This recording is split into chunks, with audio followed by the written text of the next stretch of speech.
Welcome to tonight's Terror, where you can expect original scary stories. Nothing here is written or narrated by AI. If you enjoy the content, consider subscribing to the channel and sharing your thoughts in the comments. Thanks for visiting, and enjoy the story.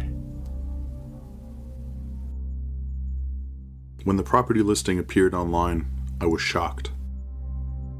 I hadn't even noticed a for sale sign on my neighbor's property. Neighbor was a generous term because our houses were separated by more than 2 miles of dense woods and open fields. But there it was. Rob Daniels' farm, up for grabs, and at a price I couldn't resist. I made some inquiries around town, and people were hesitant to talk.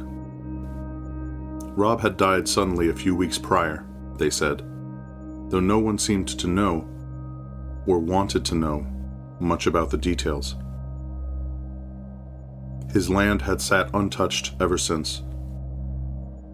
When I reached out to the attorney handling the sale, he seemed equally guarded. He mentioned a heart attack, muttering something about estranged family, but beyond that, his answers were short, clipped. None of it bothered me. I saw opportunity, not mystery. The land was rich, and that's all that mattered. The deal went through quickly. A few weeks later, I found myself standing in the middle of Rob's old field. The first breaths of real cold autumn wind stirring the leaves between my feet. I didn't know much about the man, but like most farmers around here, he'd kept to himself. I didn't blame him. Farmers are working before the sun is up, and exhausted by the time it goes down. I didn't expect to be friends. The only real interaction I could remember was a strange one. A few years back, I'd called him one early morning because I heard what sounded like screaming. Maybe on his land, maybe on mine. It was hard to tell. I'd asked if he needed help, but he just mumbled, "There's nobody out there," and hung up.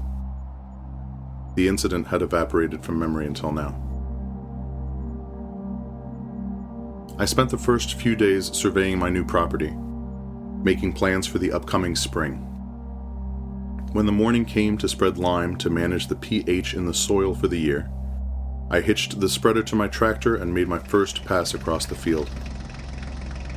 It was exciting to think about expanding my little operation with this new patch of land. As I basked in the glow of this point of pride, the tractor ran over something odd. There was an audible crunch, like the breaking of lumber.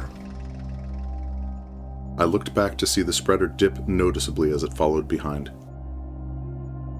I climbed down, annoyed. It was possible I'd overlooked something just beneath the soil. Mostly, I worried I'd find that an old fence post had damaged my machinery. But what I uncovered was something far stranger. It was a hatch. Framed in metal, rusted around the edges, with thick iron bolts securing it to the ground. The body of the door was wood, now badly cracked. The thing was massive, at least 5 feet wide, and it looked like it hadn't been disturbed in a long time. I kicked dry, caked dirt away from its surface, revealing more of the thick, rusted frame. There was a handle, worn and pitted, but intact. Why would Rob have a hatch in the middle of his field? And what the hell was underneath it?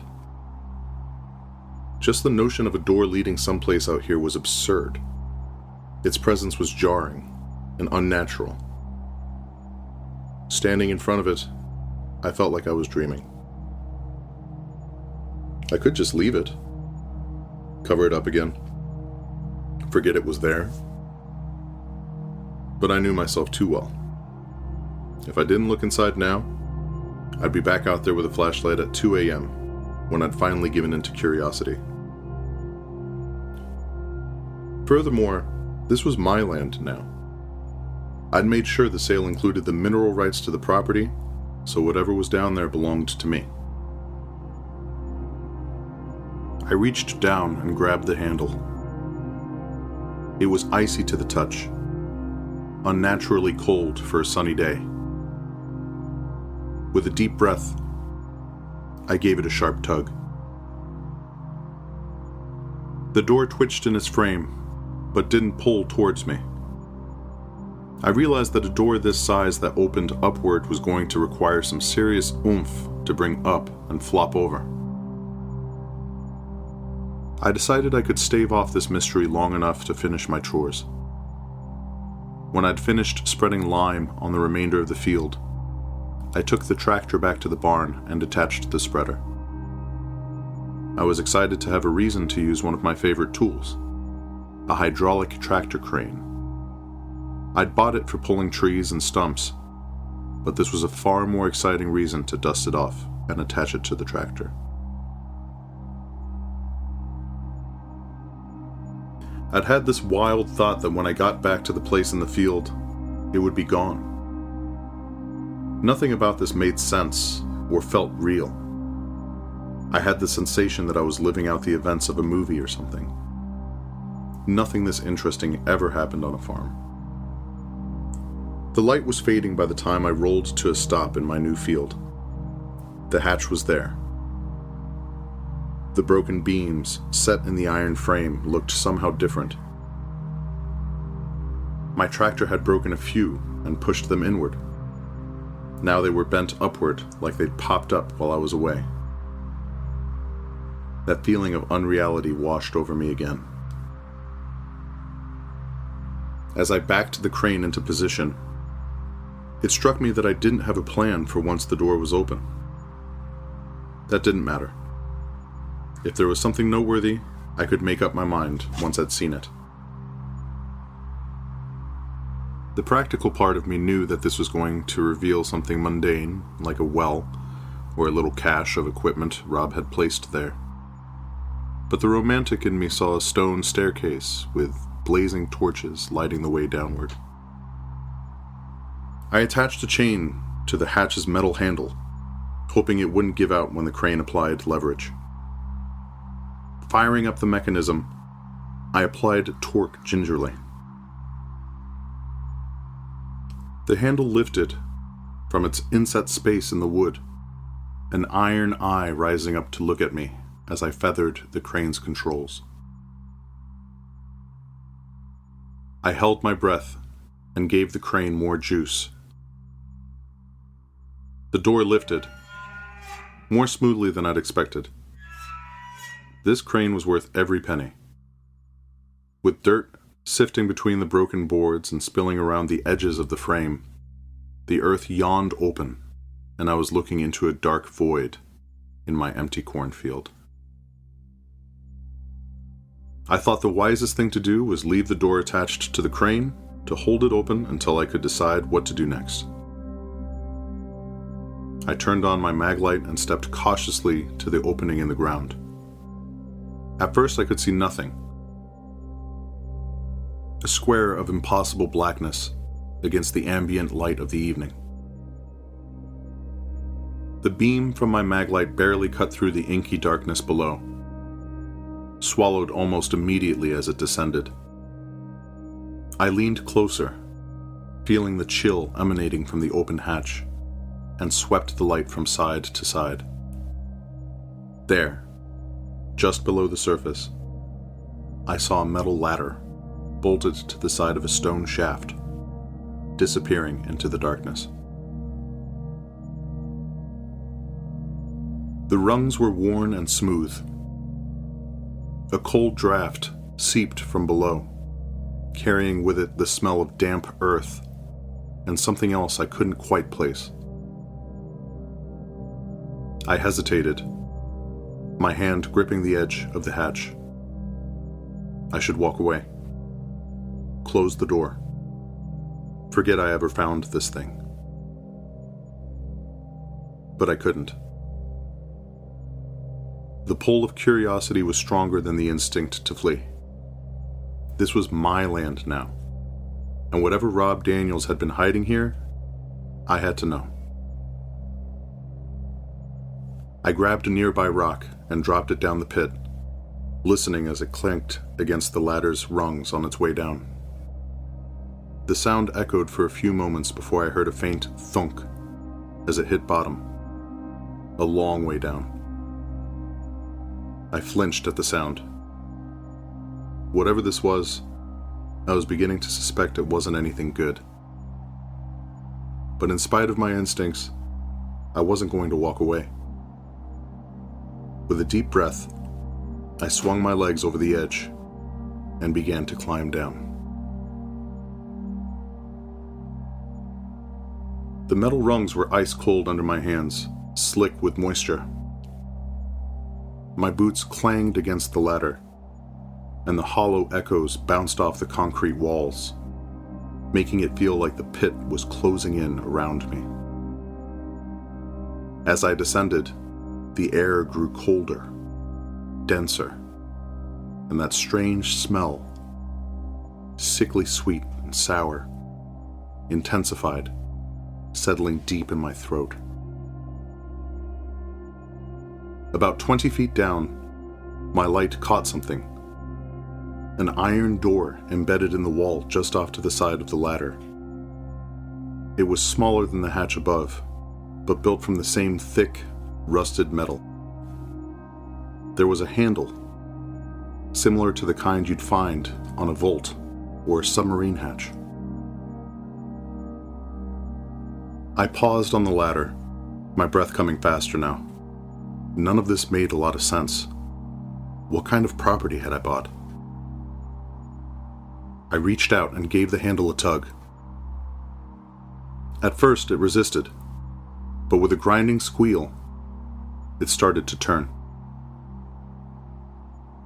The door creaked open slowly, releasing a rush of stale, putrid air that made me gag. I pulled my shirt up over my nose and shone the flashlight inside. Glancing up and beyond the threshold, I struggled to understand what I was seeing. I flashed my light left and right, up and down. I surmised that this was a large room, mostly bare, with a few tables lining the walls. What I saw in the middle of the room made me wish I'd never come down here. Positioned in the center of the floor was a large cage. It must have been 8 feet tall. I knew right away that this was designed to hold a human. I crawled in through the door. I'd seen enough of the room to safely assume it was empty. My hand brushed a switch on the wall as I stood. Flipping it on, I was astonished to see the room fill with light. I noticed several large batteries under the table to my left.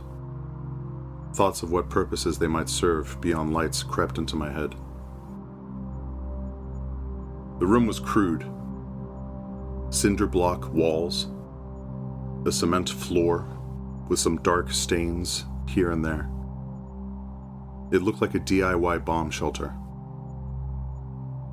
Looking again at the cage in front of me, there was no mistaking this for a fallout space. I didn't want to get near the cage, empty though it was. There were several thick binders on the table nearest to me. I opened one and saw that it was a ledger of some kind. I didn't see titles for any of the columns, but the contents below seemed to be documenting food and water portions, measured in ounces. My former neighbor, the farmer, had a darkness in him. Had Rob Daniels fancied himself some kind of scientist? Whatever he'd been, it was barbaric. This was a sick place, and he had been a sick man. The next binder contained page after page of narrative-style logs. September 2nd. Subject 8, again, displayed low moral character and is adverse to re-education. September 6th.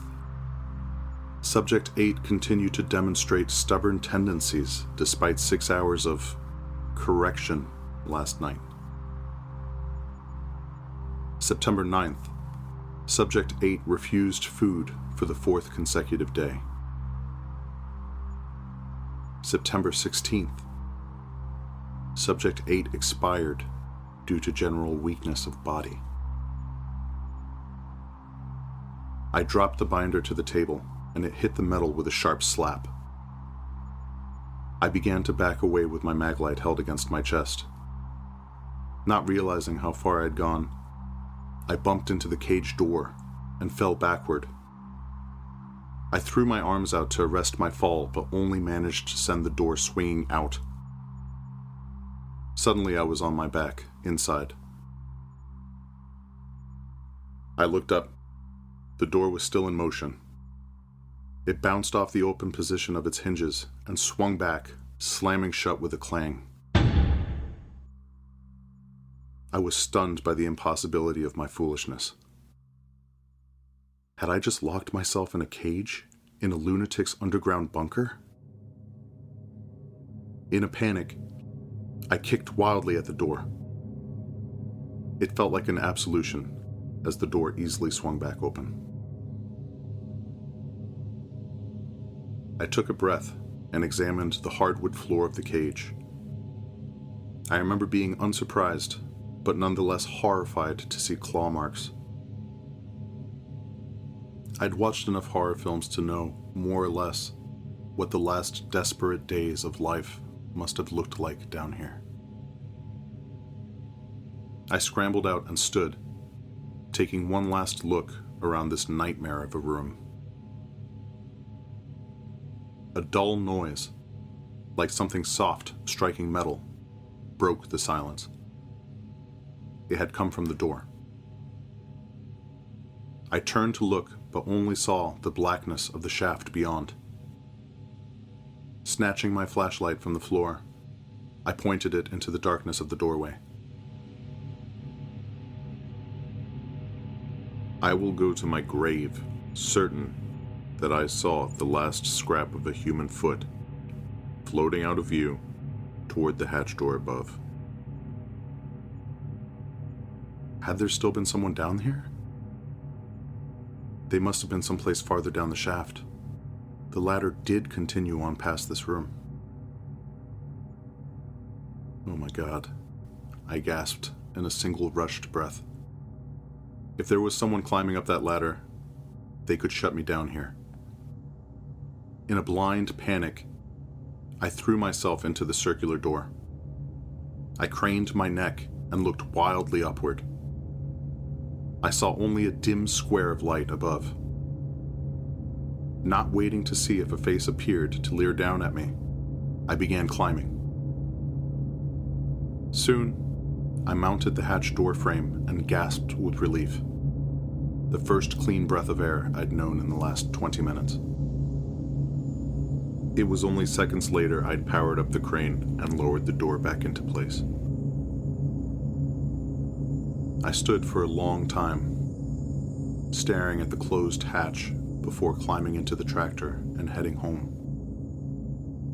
I looked over my shoulder a few times, seeing nothing. The next day, I brought the police out to the field.